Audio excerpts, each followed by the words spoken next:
Hello guys, welcome back to my channel. My name is Soumya and today's video is going to be a bit of informative kind of video because I get a lot of questions on my Instagram after we moved to Sweden that how difficult it is to enter to the Swedish job market.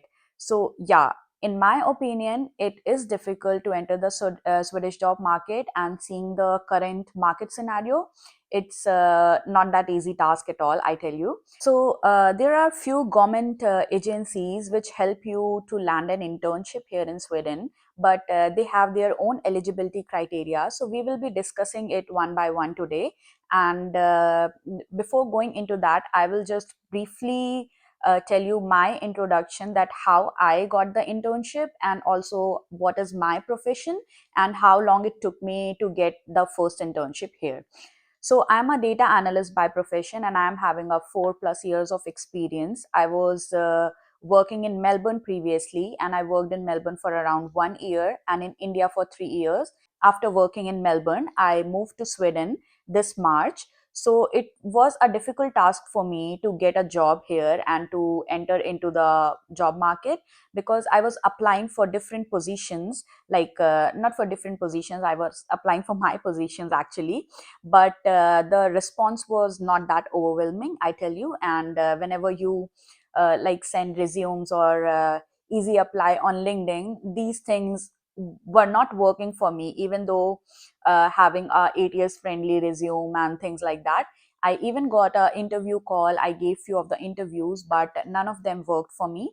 So I came across different platforms where they provide an internship, so that you can have a brief idea about the Swedish work culture, and you can also like showcase your skills. And if the employer really needs someone in your position and you are performing well, then there are chances that you might get hired sooner or later. So it's like a win-win thing for both the employers and the employees. So this was the purpose of getting this internship program started.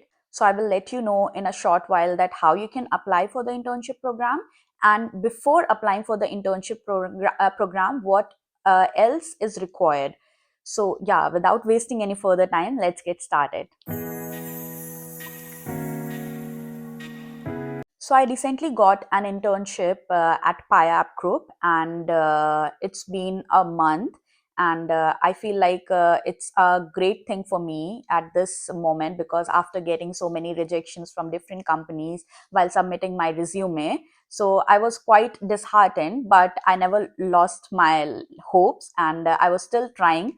So I got across Arbits. One of my friend introduced me to the Arbits for Medlingen, and I registered with them. So before registering with them, you need to check for the eligibility criteria, like whether you are eligible for their programs or not. So I will be mentioning all the links of the websites which you need to register or which you need to check. So you can just go through the websites and check your eligibility, and they might even contact you. So first and foremost thing is you need to register with Arbits. Once you are registered with Arbits for Dingen, please ignore if I'm not pronouncing any of the Swedish words correctly, because I don't know Swedish. So yeah, I will be like helping you with the website's link in the description, so you can just easily go and check them out. So first and foremost thing I was telling is you need to register with Arbets for Medlingen, and you have to simply fill your details, like your name, your education, and like whatever experience you are having, what are your skills. And once you have filled the information, any of the employment agent would be able to see it and connect with you. So they will give you a call. You will have a planning call at the starting, and once they will decide on the eligibility, like whether you are eligible or not, they will let you know the decision. And once they say okay, you are eligible, then you can apply for different programs which Arbits is providing. Even for applying for the internship, you need to get registered with Arbits at first, because if you will be applying for the internship and you are not registered with Arbits, then they won't entertain you. So the first and foremost step is to get registered with Arbits for Medlingen, And once you have your planning call with the agency and they come out with a decision that okay, you are eligible, then you can apply for the internship program. So now coming to the internship program, so there is a website called Jobbsprånget, which is designed to provide internship for the people who are struggling to get a job in Sweden. And they also have eligibility criteria, and you need to also provide your visa status. And after the, like here also you need to put all the details, your name, your education, your skills, and everything. And once they come out with a decision, then you are eligible to apply for different internship roles. But here the visa plays a foremost importance, because they have like different colors that whether you are eligible or not. So based on your visa status, they will let you know that whether you are eligible or not. And they open their internship window twice a year. So one was in July, like 15th July to 15th August, in which you can apply for different internship. There are like uh, 300 plus employers which post their uh, needs for the interns in a different profile. So you can just select which profile you need to apply for, and you can show your interest, you can put your resume, and the employers will call you. But your visa status should be green according to Jobbsprånget. So this would be the case for Jobbsprånget. And once the employer calls you, it's between you and the employer. If you discuss on, they will call you for the interview, and if you get selected, you can straight away start with your internship. And the rest of the procedure will be done within the, like, between the employer and the arbits. So you don't have to play any role in between. You just have to be prepared for the interview, and once you're selected, you are done. So this internship is mostly for 4 months, and it also gets extended for 2 more months. That is a total of about 6 months. So which is a good thing.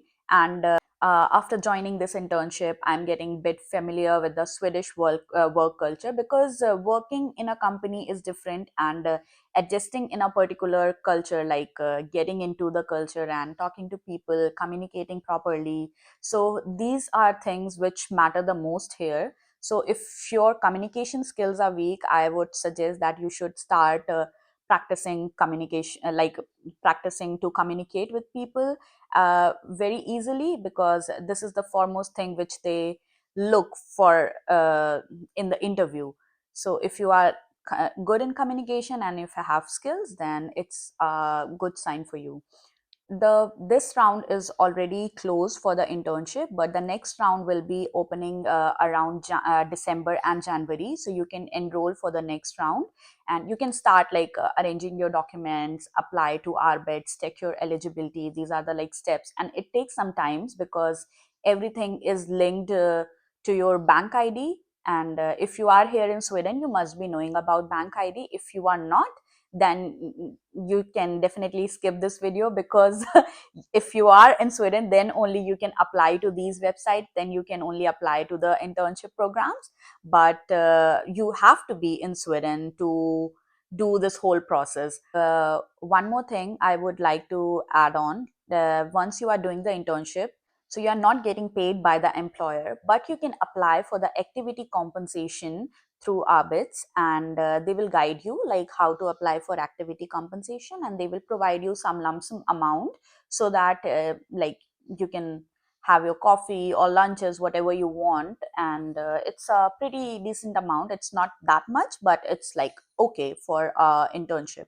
And if you are traveling to another city for internship, so they also provide you with the travel compensation, but you need to apply for these compensations. And they will let you know whether you are eligible for that compensations or not. Like if you are doing internship, you are definitely eligible for activity compensation, but for travel they will assess like how far you are traveling and how long it is taking.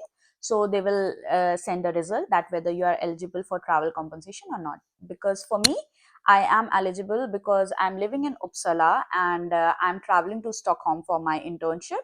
So they are providing me with to and fro travel tickets compensation, and everything is getting reimbursed. So which is a good thing for me, because it's like it would be expensive if I'm traveling on my own and not getting paid and working whole day. So it's actually a good thing that I'm getting compensated. And also, if you are working somewhere, like if I'm sitting idle and I'm not working, so it's the thing that I will be like forgetting my skills. I won't have my hands on the softwares which I'm working on.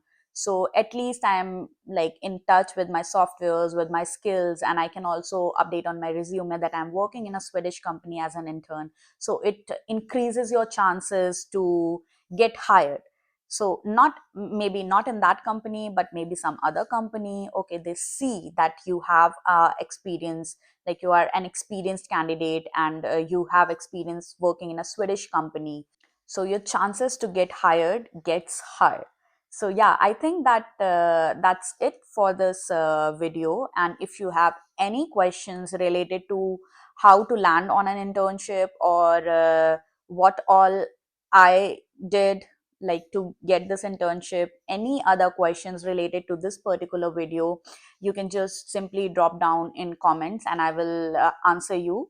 And also, if you want to see like how expensive Sweden is, or like what is the monthly costing for living in Sweden, and how to rent a home, and which locations are good, and you want to explore Sweden, so just simply follow our channel. And we have already posted a few of the videos related to how to rent a house in Sweden, and how expensive is Sweden, whether you can manage it with one salary or not, and stuff like that. So just feel free to go through the videos, and if you have any other questions, just let us know and we will try to answer it. And it was great talking about my internship experience, and I will let you guys know how it goes after 4 months, whether I'm getting hired or not, and whether I'm getting any other opportunity or not. So yeah, stay tuned, and I will definitely make a video on that as well. So let's see how it goes, and I wish you guys all the best. If you can also follow my Instagram channel, and if you want to have a quick chat about something related to Sweden, you can just simply text me there, and every link I will be mentioning in the description, so you can just check. And yeah, all the best, guys. I hope you get internship soon, and you can also share your experiences with me if you want. And so I'm ending this video now. Stay tuned. Bye bye. Subscribe to our channel.